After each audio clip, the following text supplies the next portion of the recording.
Hello, my friends. Welcome to ADA 24/7 Regulatory Bodies and SO channel. I'm your mentor Veer and I'm here with a very important and very requested video. जी हाँ, अगर आप एक RBI aspirant है, आप एक SEBI aspirant है या आप दोनों ही एग्जाम के एस्पिरेंट है, तो this video is all about कि हमें सर कौन से एग्जाम की प्रिपरेशन करनी चाहिए, the ultimate showdown between RBI and SEBI. तो यहाँ पे मैं जनरल वे में कंपैरेटिव भी बताऊंगा, एग्जाम पॉइंट ऑफ व्यू से भी बताऊंगा, और आप किस तरह से दोनों एग्जाम्स को अप्रोच भी कर सकते हो उसके बारे में बात करूंगा, या फिर करना भी चाहिए या नहीं करना चाहिए, बिकॉज सिलेक्शन इंपॉर्टेंट है, सिर्फ तैयारी करते नहीं रहना है।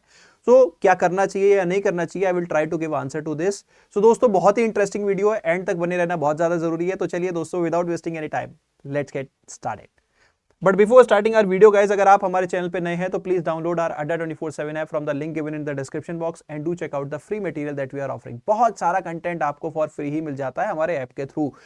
एंड अगर आप किसी भी कोर्स में एनरोल करना चाहते हो तो कोड आपकी स्क्रीन के सामने, इस कोड पे आपको मैक्सिमम डिस्काउंट मिलेगा। और वो कब मिलेगा? जब आप ऐप के थ्रू क्वाइंस भी यूज करेंगे। देखिए, ऐप के थ्रू क्वाइंस से आपको एडिशनल डिस्काउंट मिलता है, तो आपको मैक्सिमम अफोर्डेबिलिटी मिलती है and maximum quality content at maximum discount as well. तो हमेशा कोर्स बाय करें तो ऐप के थ्रू कीजिए। जल्दी से वीडियो को लाइक कर दीजिए, चैनल को सब्सक्राइब कर लीजिए। तो चलिए दोस्तों, स्टार्ट करते हैं द कंपैरिजन और ultimate showdown between RBI and SEBI. आप लोगों ने बहुत सारी वीडियो इस तरह की देखी होंगी जहां पे दोनों ही एग्जाम्स के बीच में कंपैरिजन किया गया है या दोनों ही पोस्ट के बीच में कंपैरिजन किया गया है। मैं ऐसा कुछ नहीं करने वाला, ठीक है। लेकिन एक फिर भी बहुत सारे बच्चे क्वेरी आती है कि सर प्लीज थोड़ा सा बता दीजिए कौन सा ऑर्गेनाइजेशन बेटर है, कौन सा ऑर्गेनाइजेशन बेटर नहीं है। इट्स बेटर कि भैया कोई भी जॉब मिल जाए, आरबीआई मिल जाए, सेबी मिल जाए, दोनों ही बेहतरीन है, दोनों ही क्लास अपार्ट है। इंडिया की सबसे हाईएस्ट पेइंग जॉब्स में दोनों ही आती हैं।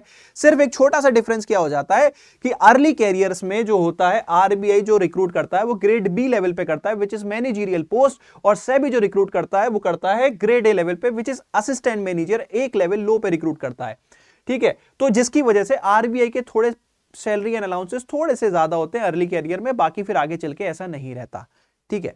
तो दिस इज ऑल अबाउट, बाकी भैया work life balance, career opportunities, growth, development, सब कुछ दोनों में एक्सीलेंट है, तो उसका कंपैरिजन हम ना करें तो बेहतरीन है। जो मिले वो बेहतर है, ठीक है। तो सर फिर कैसे कंपैरिजन करें? कंपैरिजन करते हैं रियलिस्टिक ग्राउंड्स पे कि कौन से एग्जाम की प्रिपरेशन कर सकते हैं, कौन से एग्जाम की प्रिपरेशन करनी चाहिए, कौन सा एग्जाम आ सकता है, कौन सा एग्जाम नहीं आ रहा।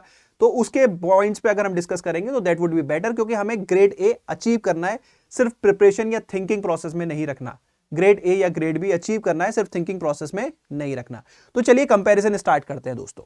तो सबसे पहला कंपैरिजन अगर हम बात करेंगे दोस्तों आरबीआई और सेबी के बीच में, तो सबसे पहला कंपैरिजन बनेगा नोटिफिकेशन के बेसिस पे। नोटिफिकेशन कब आ सकता है? तो सेबी का तो आप लोगों को पता ही चल गया है दोस्तों, अप्रैल 13 को डिटेल्ड नोटिफिकेशन आ जाएगा। एंड कितनी वैकेंसीज हैं? 62 वैकेंसीज हैं, ठीक है। तो ये हमें पता है। जर्नलिस्ट की अगर हम बात करें, उसी की तरह अगर ग्रेड भी देखें तो हमें देखो अभी नहीं पता है नोटिफिकेशन कब आएगा। I try to get the input from my sources, but मुझे कोई ऐसा श्योर शॉर्ट आंसर नहीं मिला जैसे पिछली बार मिल गया था। एंड इसका मतलब कहीं ना कहीं कुछ तो इशू है यार, मुझे ऐसा नहीं लग रहा। पता नहीं, मैं ये नहीं कहना चाहता, मैं कहना नहीं चाहता ओपनली कि अप्रैल में नोटिफिकेशन नहीं आएगा, बट मुझे ऐसा लग रहा है कि शायद अप्रैल में ना के मई में आ सकता है। तो more probability would be there कि मई में नोटिफिकेशन आ जाए, बट फिर उस हिसाब से हमारे एग्जाम जून जुलाई में नहीं बैठते, तो पता नहीं, there is a slight possibility कि डिले हो सकता है। बट अगर, क्योंकि question of the day is, the elephant in the room is, कि अगर अप्रैल में ये भी आ गया तो हमें अप्रोच क्या रखनी है, उस वो पॉइंट ऑफ कंटेंशन है, तो उसी को कंसीडर करते हुए हम आगे चलेंगे, ठीक है। यहां पे कितनी वैकेंसीज आती हैं जनरली? अब 200 से प्लस वैकेंसीज ही यहां पे आएंगी। तो देखो, अगर वैकेंसी के टर्म्स में देखें तो आरबीआई में ज्यादा वैकेंसीज आती हैं, उस हिसाब से तो भैया क्लियर कट विनर है आरबीआई की। आरबीआई की हमें प्रिपरेशन करनी चाहिए, सेबी की नहीं करनी चाहिए। बट यार अगेन वही आता है, लालच, लुक्रेटिव, सर अपॉर्चुनिटी आई हुई है, क्या पता ये डिले हो जाए, तो मैं ये भी खो दूं और बाद में इसके लिए मेहनत करूं। तो देखो, मेहनत करने से कभी कोई प्रॉब्लम नहीं होती। मैं ये चीज तो क्लियर बोल दूं कि अगर आप मेहनत कर रहे हो तो कुछ ना कुछ अचीव कर ही लोगे, ठीक है। तो ये इस पॉइंट पे तो आई थिंक आपको आंसर मिल गया होगा। बाकी अब ये एक आती है personal liking, personal preparation liking, PPL. ये क्या होती है कि देखो दोस्तों, एक होता है कि यार मुझे सर न्यूज़पेपर पढ़ना, मुझे करंट अफेयर्स पढ़ना बड़ा इरिटेटिंग लगता है। आप मुझे कोई कंसेप्चुअल सब्जेक्ट दे दो, मैं बड़ा आराम से कर लूंगा उसको। मुझे करंट अफेयर डेली नहीं होता है सर, क्वांट रीजनिंग इंग्लिश समझ में नहीं आता है। अगर आपका एटीट्यूड इस तरह का है तो दोस्तों आपके लिए आरबीआई नहीं बना है। आप सेबी के लिए ट्राई कर सकते हो। अगर आपको करंट अफेयर्स परेशान करते हैं, आपको क्यूआरई परेशान करता है, तो गो फॉर सेबी, क्योंकि SEBI is highly static oriented, theory concept है वो आपको अच्छे से समझ में आनी चाहिए। अगर आपको पता है तो आप आंसर कर पाओगे, नहीं पता तो नहीं कर पाओगे, फिक्स चीज है, ठीक है। बहुत ज्यादा सेबी में करंट अफेयर का रोल है भी नहीं। अगर आप बिल्कुल भी छोड़ दोगे तो भी सेलेक्ट हो सकते हो, उसमें कोई बड़ी बात नहीं है। अगर आप बिल्कुल करंट अफेयर छोड़ दोगे तो भी, अगर राइट स्ट्रेटेजी रखोगे कि सर नहीं कर रहा मैं जीए, नहीं मैं फाइनेंस के करंट अफेयर कर रहा, तो भी आप सेलेक्ट हो सकते हो, लेकिन आपको फिर बाकी सब्जेक्ट्स में मेहनत करनी पड़ेगी, ठीक है। सो इस बेसिस पे भी हमारा यहां पे एक थोड़ा सा टाई अप हो गया दोनों का 1-1 की वैकेंसी के बेस पे तो आरबीआई, और मैंने वो अप्रोच जो रखी उसके हिसाब से सेबी। लेकिन दिस इज अगेन, अगर अच्छा लगता हो तो क्या सिर्फ आरबीआई की तैयारी करूं, सेबी की तैयारी ना करूं, तो वो क्वेश्चन अभी आना बाकी है, ठीक है। अब देखो थोड़ा सा एग्जाम को समझना इंपॉर्टेंट है, क्योंकि यहां पे हम क्यूआरई मैंने ऐसा बोला और यहां स्टैटिक बोला, तो थोड़ा सा जो है मैं यहां पे एग्जाम को आपको समझाने की कोशिश करूंगा, एग्जाम को समझने की कोशिश करो। तो नेक्स्ट पॉइंट ऑफ डिबेट बन जाएगा हमारा कि सर एग्जाम ओरिएंटेशन कैसा है। आप देखो यहां पे जो फेज 1 है वो क्यूआरई प्लस जीए है। जीए इज हाईली करंट अफेयर, मतलब है ही करंट अफेयर, जीए का नाम जनरल अवेयरनेस है but it's totally current affair, और वो भी अच्छे लेवल, डिफिकल्ट लेवल के क्वेश्चंस यहां पे पूछे जाते हैं, ठीक है। और इसको क्वालिफाई करके आप फेज 2 में आते हैं। फेज 2 में आपका एक पेपर एफएम का होता है, एक पेपर ईएसआई का होता है, ठीक है। ESI again current affair oriented हो जाता है। फाइनेंस थोड़ा सा करंट अफेयर है, ज्यादा करंट अफेयर नहीं है। एफएम जो है स्टैटिक है, हाईली 75% आप स्टैटिक बोल सकते हो, 25% आप करंट अफेयर बोल सकते हो। तो कहीं ना कहीं यहां पे भी करंट अफेयर का एक मेजर रोल आ जाता है। दूसरा, ये पेपर डिस्क्रिप्टिव भी है।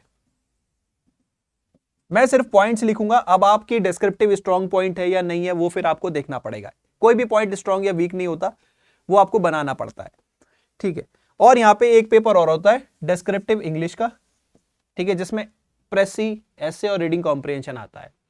सेबी की अगर हम फेज 1 की बात करें तो सेबी की फेज 1 बहुत ही इजी और क्वालिफाइंग इन नेचर होती है। इसमें 2 पेपर होते हैं, पेपर 1 एंड पेपर 2। पेपर 1 में क्यूआरई होता है एंड जीए होता है। इसमें आपको 30 नंबर लाने होते हैं 100 में से। सिंपल सी बात है, 30 नंबर ले आओ, दैट इज इट, काम बन गया, ठीक है। और पेपर 2 जो होता है, यहां पे 6 सब्जेक्ट्स होते हैं, finance, management, economy, company law, costing, accountancy, ठीक है। तो ये 6 सब्जेक्ट्स होते हैं, इनका भी 100 नंबर का होता है और उसमें से 40 लाने होते हैं। और इन दोनों पेपर 1 पेपर 2 में मिला के 80 नंबर से ज्यादा आए तो फेज 2 के लिए क्वालिफाई हो गए। मतलब कि फेज 1 यहां पे टेंशन की बात नहीं है, हमें फेज 2 में रियल एफर्ट्स डालने हैं। तो फेज 2 क्या होता है भाई? फेज 2, जरा फेज 2 को भी समझ लेते हैं जरा जल्दी से। फेज 2 होता है दोस्तों आपका, अगर हम देखें, एक होता है डिस्क्रिप्टिव इंग्लिश, यही वाला पेपर कैरी फॉरवर्ड, एक ऐसे होगा, एक प्रेसी होगा, एक रीडिंग कॉम्प्रिहेंशन होगा, और पेपर 2 ये वाला कैरी फॉरवर्ड। और ये पेपर है जिसके लिए मुझे असली मेहनत करनी होती है। मेहनत तो वैसे हर चीज की करनी होती है, लेकिन यहां पे सिलेबस इतना ज्यादा है और वो भी स्टैटिक है कि मुझे बहुत अच्छे से मेहनत करनी होती है। 6 डिफरेंट सब्जेक्ट्स की।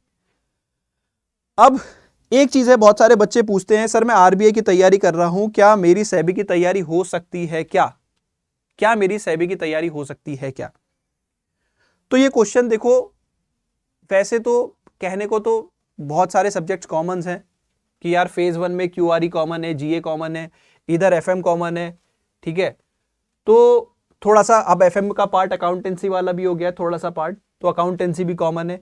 लेकिन this is not the reality, to be very frank. मैं सच बोलूंगा, कोई सेल्स एजेंडा के हिसाब से नहीं बोलूंगा, मैं सच बोलूंगा। आरबीआई की रिक्वायरमेंट कंप्लीटली डिफरेंट है। It is a current affair oriented exam, ठीक है, और हर लेवल पे आपको एक्सेलेंट आना चाहिए, ठीक है। और इसके जो सब्जेक्ट है, जैसे आप एफएम भी पढ़ रहे हो, सपोज आप एफएम पढ़ रहे हो, आप जब सेबी का पेपर देखोगे ना एफएम का, मैं आप लोगों के साथ ऑलरेडी डिस्कस कर चुका हूं लास्ट थर्सडे, मतलब मैं डेट अगर आपको बताऊं, 21 ऑफ मार्च को मैंने एक वीडियो डाली थी सेबी पीवाईक्यूज। तो उसमें मैंने एफएम का पेपर अगर आप देखोगे सेबी का, तो आपको लगेगा कि यार इट्स वे मोर डिफरेंट। भले ही सेम टॉपिक्स हैं, लेकिन सेम टॉपिक से एप्लीकेशन बेस्ड क्वेश्चन पूछे जा रहे हैं। काफी in depth in the sense, काफी अच्छी एबिलिटी आपकी होनी चाहिए टू कॉम्प्रिहेंड द थ्योरीज, उनकी एप्लीकेशंस आनी चाहिए। और आरबीआई क्या होता है, टू द पॉइंट पूछता है। तो कहीं ना कहीं अप्रोच दोनों की डिफरेंट हो जाती है। हां, मैं ये एक बार को कह सकता हूं कि एफएम की अगर मैं तैयारी करूंगा सेबी की, तो मेरी आरबीआई के एफएम की काफी हद तक तैयारी हो जाएगी, काफी हद तक। लेकिन अगेन फिर अप्रोच डिफरेंट हो जाती है। करंट अफेयर अगर मैं एफएम में यहां देखूं तो यहां फाइनेंशियल मार्केट्स के आते हैं, यहां किसके आते हैं, यहां बैंकिंग वाले आते हैं। तो कहीं ना कहीं there is a lot of difference between, कहने को बहुत सारा पार्ट ओवरलैप है। अब अकाउंटेंसी यहां पे पढ़ते हैं, यहां बेसिक्स अकाउंटेंसी पढ़ते हैं, basics of financial statements and financial ratios. यहां पे उसका यूज है, नो डाउट उसका यूज है, लेकिन इसके अलावा अकाउंटिंग स्टैंडर्ड्स एडिशनली आ जाते हैं, जिसमें अपने मेथड्स होते हैं, डेप्रिसिएशन एंड ऑल। तो उनके बेसिस पे अपने को, तो यानी कि यहां पे अकाउंटेंसी की भी एडवांस लेवल नॉलेज चाहिए होती है। तो देखो, कहीं से कहने में तो बड़ा अच्छा लगता है, मैं एक एस्पिरेंट के लिए नहीं बोल रहा। एस्पिरेंट के लिए तो मैं कह दूं कि हाँ, काफी अगर आप एक तैयारी करोगे तो दूसरी हो ही जाती है काफी हद तक, लेकिन ऐसा नहीं है। अगर आप एक सेलेक्टेड कैंडिडेट्स होना चाहते हो तो कहीं ना कहीं दोनों को बहुत ही वाइजली एनालाइज करो, सब्जेक्ट्स को समझो। देखो, अगर सपोज सेबी में आपको माइक्रो इकोनॉमिक्स में मजा नहीं आता, आपको अकाउंटेंसी में मजा नहीं आता, आपको कंपनी लॉ में मजा नहीं आ रहा, तो मैं ऐसे सब्जेक्ट्स को क्यों पढ़ूं, मैं आरबीआई में एनर्जी वेस्ट करूंगा जिस सब्जेक्ट में मुझे मजा नहीं आ रहा। लेकिन मजा का मतलब यह है कि अपॉर्चुनिटी भी मिस नहीं करने दे सकते। आप थोड़ी सी मेहनत करने की कोशिश करो। आप सपना तो रखते हो कि इंडिया की बेस्ट जॉब लेने का, लेकिन उस लेवल की मेहनत नहीं करोगे, और मेहनत करोगे तो वो सब्जेक्ट्स इतने डिफिकल्ट भी नहीं है कि समझ में ना आए। दोनों ही एग्जाम्स में नॉन कॉमर्स बैकग्राउंड्स के कैंडिडेट अच्छे खासे नंबर में सेलेक्ट होते हैं, अच्छे खासे नंबर में सेलेक्ट होते हैं दोनों ही एग्जाम्स में। तो मैं यहां पे एग्जाम के बेसिस पे तो ये क्लियर बोल सकता हूं कि अगर आप एग्जाम चूज करना चाहते हो तो एक चूज करो। लेकिन लेकिन लेकिन लेकिन लेकिन बहुत सारे बच्चे ऐसे होते हैं, they want to put efforts, जो मेहनत करना जानते हैं, जो मेहनत करना चाहते हैं। सर, मुझे दोनों की तैयारी करनी है, आप बताओ। तो मैं यहां पे जरूर सजेस्ट करूंगा उन लोगों को कि कौन लोग दोनों एग्जाम्स की तैयारी करें। पहली चीज, फ्रेशर्स हैं, नॉन वर्किंग है।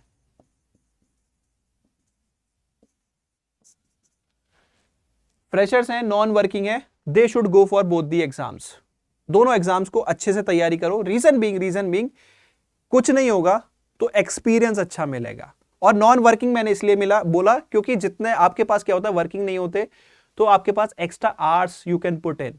आरबीआई के लिए 6 घंटे पढ़ते थे तो 2 घंटे सेबी के लिए भी पढ़ लो। लेकिन अब क्योंकि सेबी का नोटिफिकेशन पास है तो 4-4 घंटे या 5 घंटे सेबी को दे लो, और 2 घंटे या 3 घंटे, मतलब वो आप मैनेज कर सकते हो यार। आप if you are smart enough, if you are preparing for regulatory body, तो you have to be smart enough, you have to be capable to जज मुझे क्या कब कितना करना है। आपको प्लानिंग आनी चाहिए कि यार मैं सैटरडे संडे क्यूआरई कर लूंगा, बाकी 6 दिन जो है, बाकी 5 दिन जो है मैं सेबी में एफर्ट्स डालूंगा। तो ये एक वर्किंग कैंडिडेट भी इस तरह से कर सकता है और नॉन वर्किंग भी कर सकते हैं। लेकिन अब अगेन वही चीज है, जब दोनों को साथ लेके चलना है, अगर सपोज अप्रैल में नोटिफिकेशन आ गया तो क्या करेंगे, तो सेबी भी डिमांडिंग रहेगा, आरबीआई भी डिमांडिंग रहेगा। तो नॉन वर्किंग कैंडिडेट्स तो दोनों को डेफिनेटली तैयार करना चाहिए। एक फ्रेशर कैंडिडेट को दोनों एग्जाम की तैयारी करनी चाहिए, एक्स्ट्रा एफर्ट्स लगाओ, that would be it. Non working candidate जो वर्किंग कैंडिडेट्स हैं वो थोड़ा सा सेलेक्टिंग हो सकते हैं। वर्किंग कैंडिडेट्स, अगर आपको इनका थोड़ा सा भी एक्सपीरियंस है तो डेफिनेटली दोनों एग्जाम्स का प्रिपेयर करो। बहुत सारे बच्चे ऐसे होते हैं जिन्होंने सेबी एसबीआई दिया, आरबीआई की तैयारी कर रहे थे, लेकिन उन्होंने सेबी भी दिया था, लास्ट ईयर दिया था, मेंस लिखा था। तो उस तरह के कैंडिडेट्स को डेफिनेटली दोनों एग्जाम्स की प्रिपरेशन करनी चाहिए।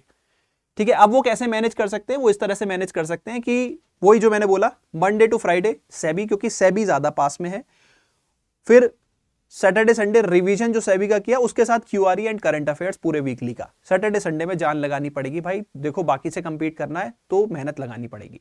ठीक है, तो that could be your approach working में, या और भी अपने तरीके से कर सकते हो, क्योंकि देखो सेबी अभी पास में है तो सेबी पे ज्यादा मैक्सिमाइज करो एफर्ट्स, इसलिए बोल रहा हूं। अब एक लास्ट क्वेरी ये आ जाती है कि सर सेल्फ स्टडी करें या फिर कोई पेड कोर्स लें। तो ये जो पॉइंट ऑफ कंटेंशन होता है, ये थोड़ा सा एज ए मेंटोर डिफिकल्ट हो जाता है, क्योंकि देखो हम तो यहां पे आपको गाइडेंस देने के लिए ही हैं, और चाहे आप फ्री गाइडेंस चाहें या पेड गाइडेंस चाहें, हम आपको दोनों ही प्रोवाइड करना चाहते हैं। और इसलिए हम बहुत सारे सेशंस यूट्यूब पे भी लाते हैं, और पेड कंटेंट तो हमारा है ही। बट द थिंग क्या हो जाता है कि थोड़ा सा बच्चे को लगेगा कि अगर मैं बोलता हूं कि सर आप बच्चों पेड कंटेंट ले लो अगर आप फ्रेशर हो, क्योंकि आपको दोनों ही एग्जाम्स की रिक्वायरमेंट नहीं पता है। आपको एक बार गाइडेंस मिल जाएगी तो आप वही होता है ना कि एक बार ट्रैक पे आ गए तो दौड़ना खुद चालू कर देंगे, लेकिन ट्रैक पे आने के लिए वो एक विजन तो दिखना चाहिए, एक ट्रैक तो नजर आना चाहिए, लेकिन जब तक हमें ट्रैक ही नहीं दिख रहा हम कहीं भी भाग रहे हैं।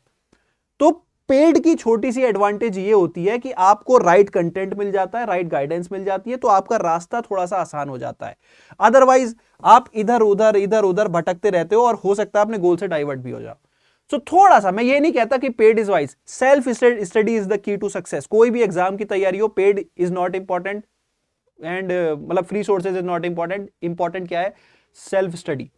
तो सेल्फ स्टडी जितना ज्यादा मेहनत करोगे उतना ही ज्यादा रिजल्ट के चांसेस ज्यादा होंगे। लेकिन स्टडी करने के लिए, सेल्फ स्टडी करने के लिए मुझे क्लियर तो पता हो कि मुझे ये बुक से इतना पोर्शन करना है। अब मैं आपको जैसे मैनेजमेंट के लिए बोल देता हूं, एलएम प्रसाद कर लो। अब एलएम प्रसाद में मैंने आपको सपोज कम्युनिकेशन चैप्टर दिया, कम्युनिकेशन चैप्टर पूरा इतना बड़ा था, सपोज मैं एक एग्जाम्पल दे रहा हूं, और उस चैप्टर में से शायद मुझे केवल थोड़ा सा ही पोर्शन करना हो, तो ये कैसे पता लगेगा? ये मुझे अगर गाइडेंस मिल जाएगी तो मुझे ज्यादा आसानी से पता लगेगा।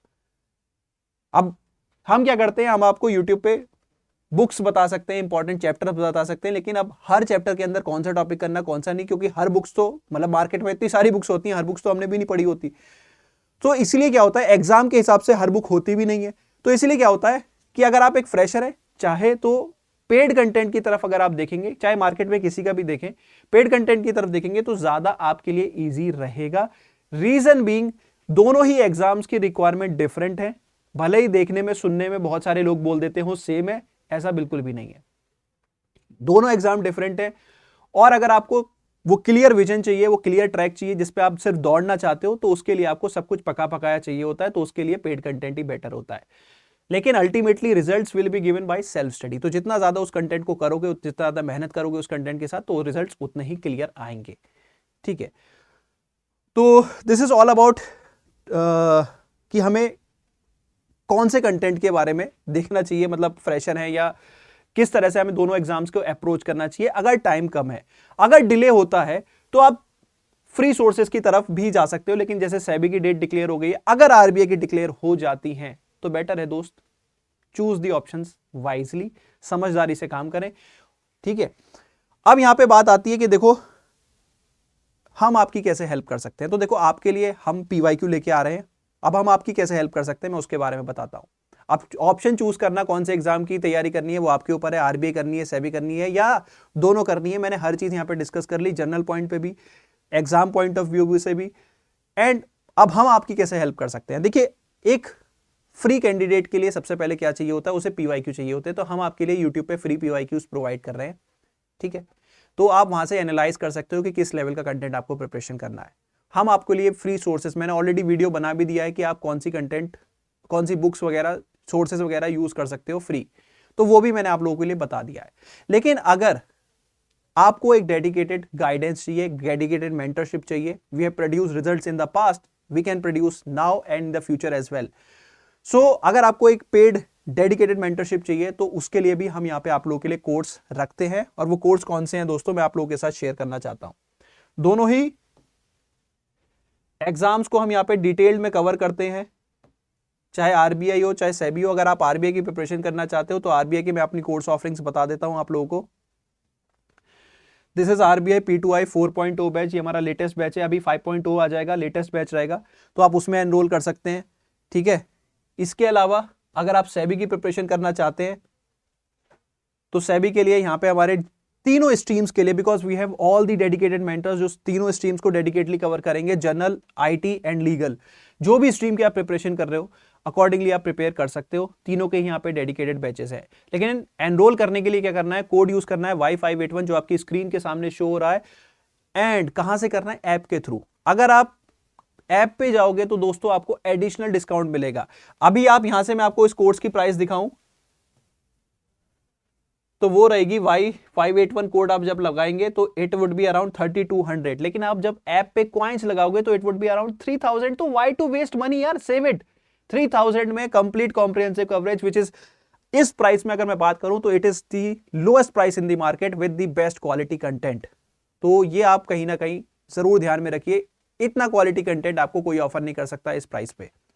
ठीक है, बाकी एक मेरा पर्सनल सजेशन जो रहता है दोस्तों वो ये रहता है कि you can go with the regulatory का महापैक। इसमें आपको आरबीआई सेबी सभी की कवरेज मिल जाती है, डेडिकेटेड बैचेस रहते हैं, लेटेस्ट कंटेंट रहता है, टेस्ट सीरीज रहती है, सब कुछ रहता है। तो ये थोड़ा सा हल्का सा महंगा होता है, बहुत ज्यादा नहीं, hardly it will cost you 300-400 मोर।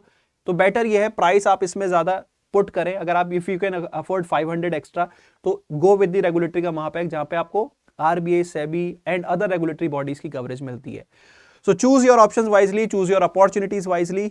इसी के साथ दोस्तों सेशन करते हैं यहीं समाप्त। अगर आपको कोई भी डाउट रह जाता है तो आप रीच आउट कर सकते हैं मुझे कमेंट सेक्शन में। Now do let me know in the comment section, आप कौन सी पोस्ट के लिए तैयार कर रहे हैं, क्या वो आरबीआई ग्रेड बी है या वो सेबी ग्रेड ए है। स्टिल कंफ्यूजन है तो do let me know in the comment section by commenting confused. ठीक है, so guys that's all from my side. I hope you have enjoyed the session. मजा आया है तो do give me like, do share it with your friends and do let me know if you are confused or RBI grade B or SEBI grade A. So that is it. I'm your mentor V now, signing out.